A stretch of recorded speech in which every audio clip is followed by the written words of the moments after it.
How is? As mentioned, this is a devised yesterday over the weekend, actually. A ritual for Samhain or Halloween 2020.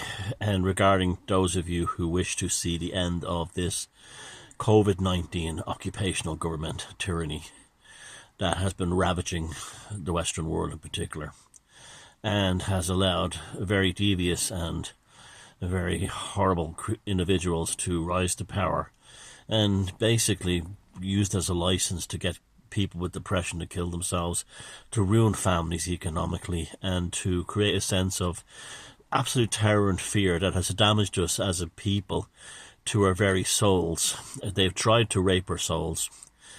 It's very difficult not to be emotionally affected by this. I'm only human like the rest of you. And, I joke around a lot, but actually inside I'm a very sensitive person. But when I have to fight, I fight. When I have to stand up, I stand up. And this is what this is about. Now, we spoke about it on social media last night, and we've devised, I've come up with a title. And I know this is not me trying to say, do as I do. I'm the boss, I'm the leader. This is basically, this is the magic ritual has always worked for me. And as a kind of a touchstone for the tribe in terms of me, you're all focused on me because of these videos and stuff, not because I'm a leader or anything like that. I'm this ritual. I hope I would like to see you take part in it, even if you don't believe in magic. It can actually help your nervous system cope with the thing. It becomes almost like a psychic morale booster. It's not a million miles from prayer, but it's much more. It's much more active because it involves things such as sacrifice. Now, I'll explain the ritual to you. I know there's people out there are going to be Christians, are going to be laughing at this, but look, you guys pray, and this is what we do. And so, in the spirit of chaos paganism, although you don't have to be a chaos pagan, you can be a Christian or an atheist and do this, okay? No one's, the biggest, spiritual experience I had last year was in a Catholic Holy Well shrine. So it doesn't matter, the archetypes are there for all of us to use, as is the magic and the sorcery. Now, I've titled this ritual, Their Empire of False Pestilence Has Fallen. It's pretty self-explanatory. The COVID occupational government, based on this false empire, this empire of false pestilence, has fallen. And we will devise, I've devised, but it's not my magic system. This is basically from folk magic. This ritual that we can all partake in. Very simple and very easy to do. If enough of us do it, we can actually shift the consciousness of society. It can be done. Now, very importantly, at the very outset, this is not to harm or hurt anybody, bureaucrats, politicians, business leaders involved in this false pestilence. This is because you should only ever hex someone who's tried to really destroy you personally for no reason. to take your job or something like that, or attacked you for no reason out of the blue, and when you never did anything wrong to them. Now, this is very different. People, that thing like hexing Trump, that's for the witchy poos in Wicca. We're not witchy poos in Wicca. We're real work. We take part in real operations and workings. We understand the power of this magic and why you do not hex an individual. So this is not about bringing down an individual. This is about ending it. Ending the false pestilence, propaganda, lockdowns, the whole thing. It doesn't matter. This is not an act of revenge. It's an act of killing it off, okay? And how we're going to do this is, firstly, we have the motivation. The motivation is pure. We just want to end this whole nonsense, okay?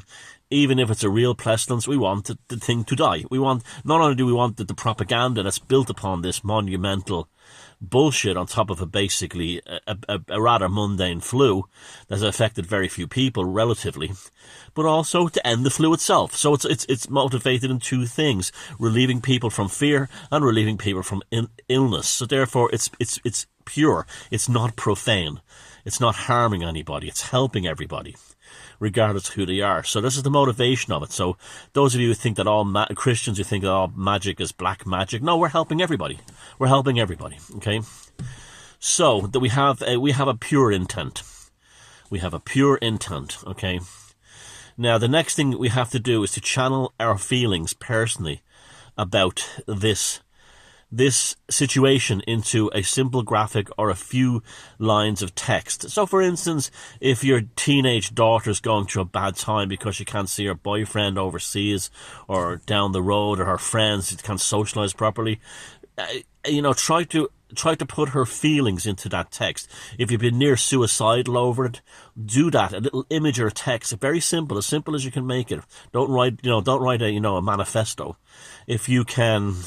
If you've lost your job because of it, if you're afraid of losing your job, if you're playing a band, or you play or you're an actor or performer, and you can't do your gigs and get out there and follow your dharma as a musician and a creator or an artist, channel that into a simple symbol, a sigil, or a small few lines of text you can write on a piece of paper.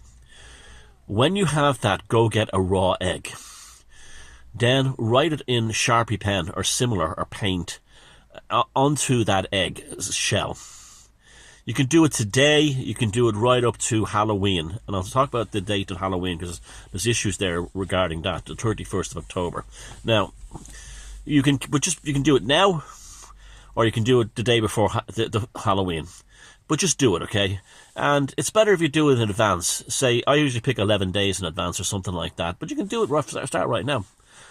And what you do is, after you've written that on the egg, you meditate on that feeling, that negative feeling that has been brought about by the COVID-19 occupational government.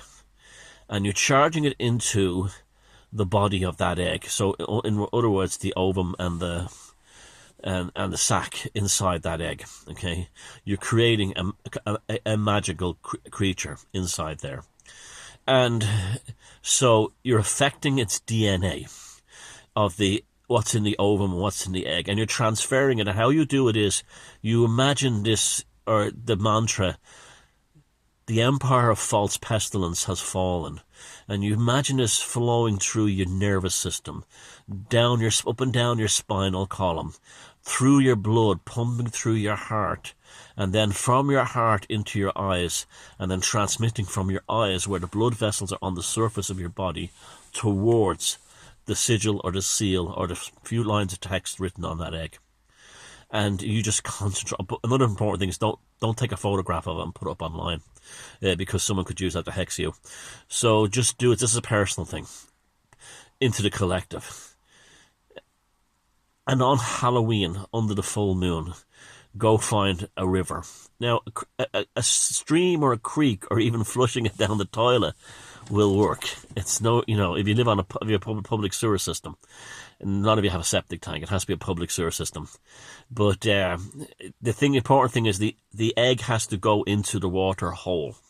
So you don't crack the egg and open it up. This one, because what we're doing here is we're creating a magical child that is the failure, or a chicken, or an entity. It's not. Don't worry, we're not harming animals. It's that inside the DNA of that egg, manifesting it and tossing it into the water.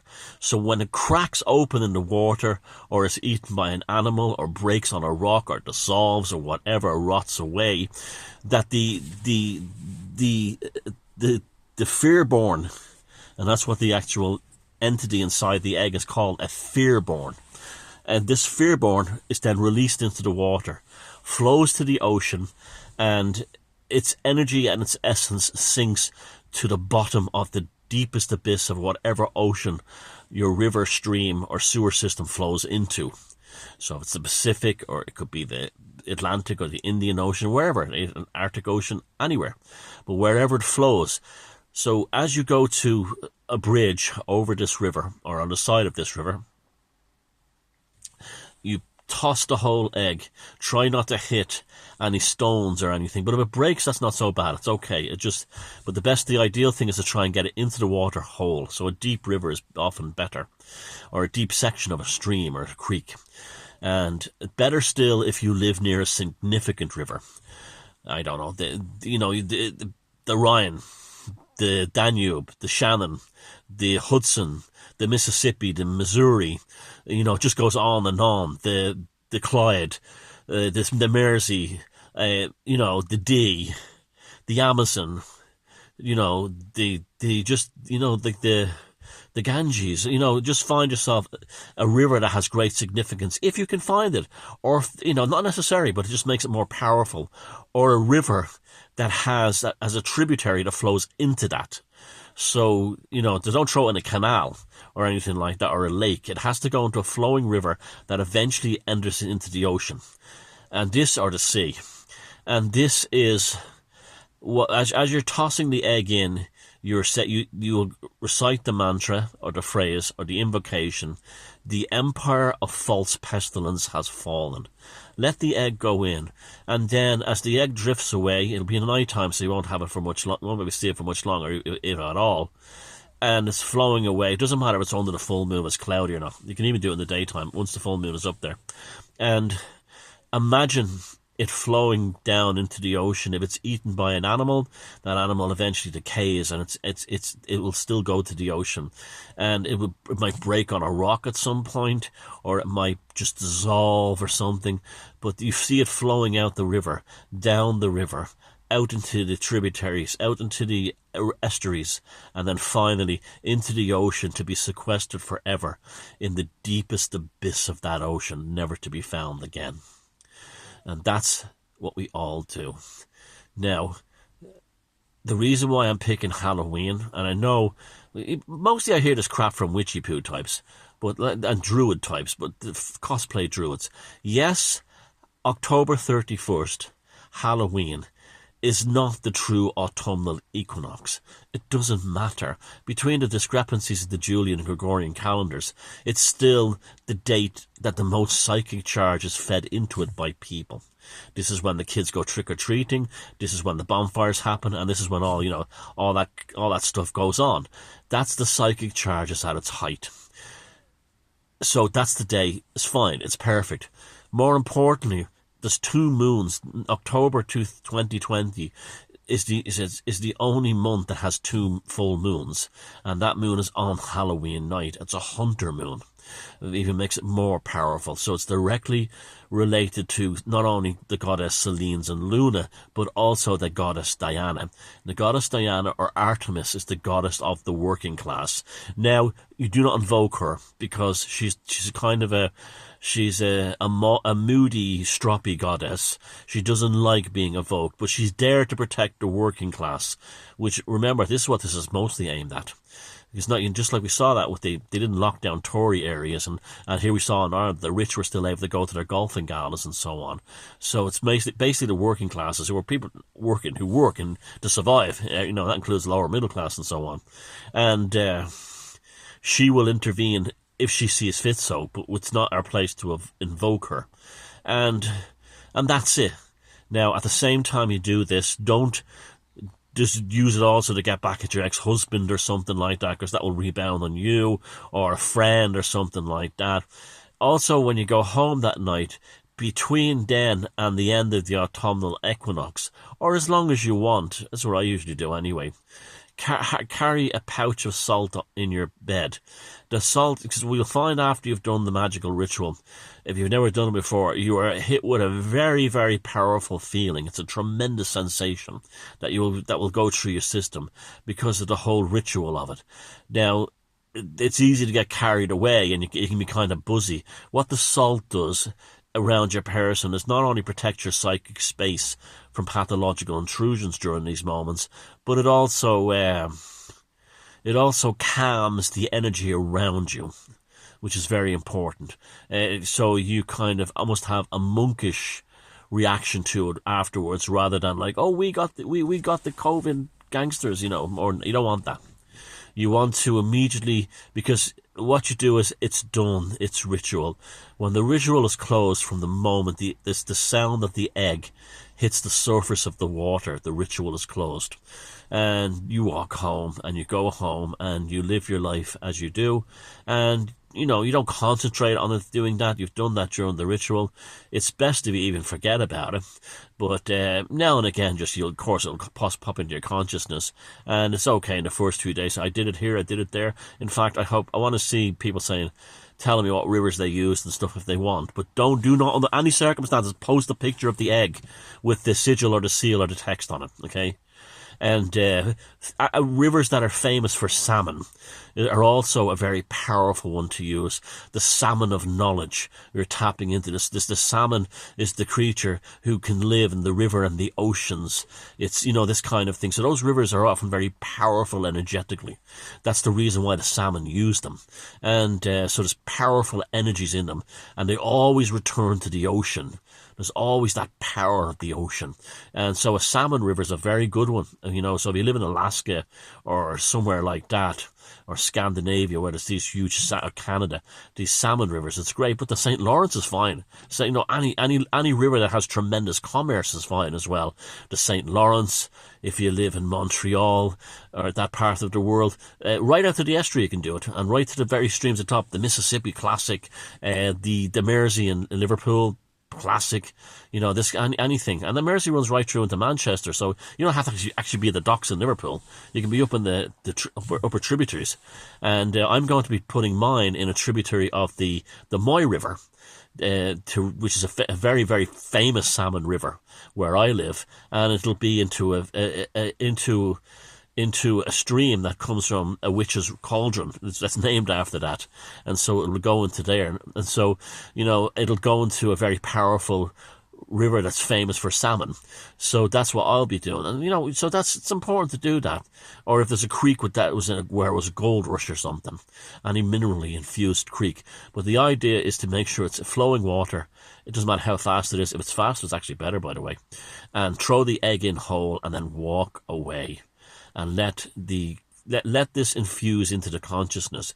So what happens then? How does that work? Well, you go back to your job, or you go back to your family who may not believe any of this stuff, and your nervous system is tingling and transmitting this sensation out. And you'll eventually find that out of the blue, your aunt or your sister or your colleague will walk around and say one day and just say, I think this COVID thing is a lot of bullshit. I don't think there was anything like that. And that's how it works. And eventually it will tumble. We're undermining an enormous castle they have built by taking out one stone at the bottom. So that's it. And that's it. And remember, the important thing of all is, you can start now. A raw egg, a river that leads to the sea, either directly or through a tributary. The more significant the river is in terms of commerce or salmon, or its legends, the legends, the Rhine and so on, which is, the Rhine would probably be one of the most powerful rivers to do it in, because not only is it like the commerce of Central Europe goes through that, but also right all the way out to the North Sea, but also all the legends associated with that, all the legends. And so there you go. If you've never done magic, I guarantee you will like this. You will enjoy it. It's a personal thing, and remember, the sigil will be, or the seal, or a few texted words as how this thing has hurt you. Has it hurt someone you loved? Has it made you lose your job? And that's what you want to be. Just want to be washed away, so new potentials can come into your life, and the power of the COVID-19 occupational government is gone. I've also created the sigil the hashtag mask on, smile on, and that's for obvious reasons. And so there you go. So that's it. The empire of false pestilence has fallen.